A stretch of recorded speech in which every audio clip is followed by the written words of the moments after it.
time to stop pretending. This is an interview from an ex-Facebook executive. We have created tools that are ripping apart the social fabric of how society works. Parts like if you feed the beast, that beast will destroy you. You don't realize it, but you are being programmed. This is a global problem. It really is that bad.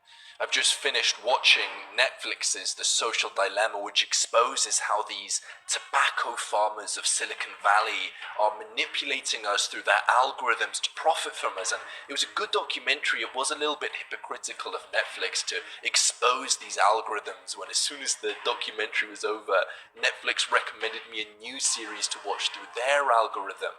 I mean, Netflix has said their biggest competitor is sleep. So they're doing something similar to these people, but it was a good documentary. And in this video, I want to cover the main points made in this documentary. But in reality, the documentary only scratched the surface, maybe because it was for the mainstream. But I really want to get down and really expose the truth about this concept that a lot of people don't yet realize. Because this is a deep concept, and trust me, there is a lot of shocking stuff that we've got to unpack. But it all started when I was 14. I remember the day I watched my first YouTube video, and very soon after that I was hooked. I had access to hundreds and thousands of videos. I could learn from anyone, I could learn about anything. I could go to entrepreneurs, I could go to athletes, I could go to even philosophers. All of this information was suddenly available to me at my fingertips for free whenever I wanted it. I could learn anything, I could become anything. It was all there for me to become a genius. Everything was in front of me on YouTube. But what did I use it for? Minecraft Let's Plays, and comedy videos and skits and vloggers. And then there was Facebook and Instagram and Twitter and all of these things, and very quickly 4, 5, 6 hours a day were getting sunk into these platforms. I was in an algorithm-induced coma, and I wanted to get out of it. I wanted to start living, but I couldn't. And we know that this isn't just a problem that was affecting me.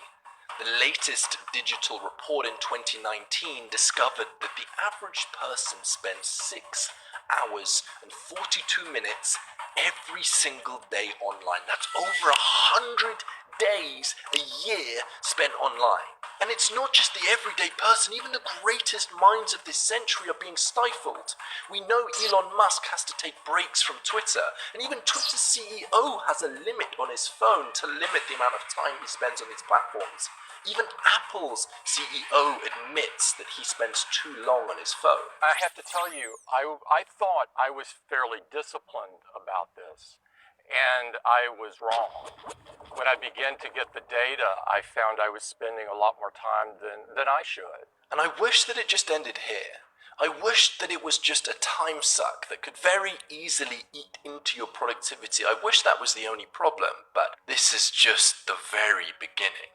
You see, people used to believe that your brain would stop developing at a certain age, it would become static.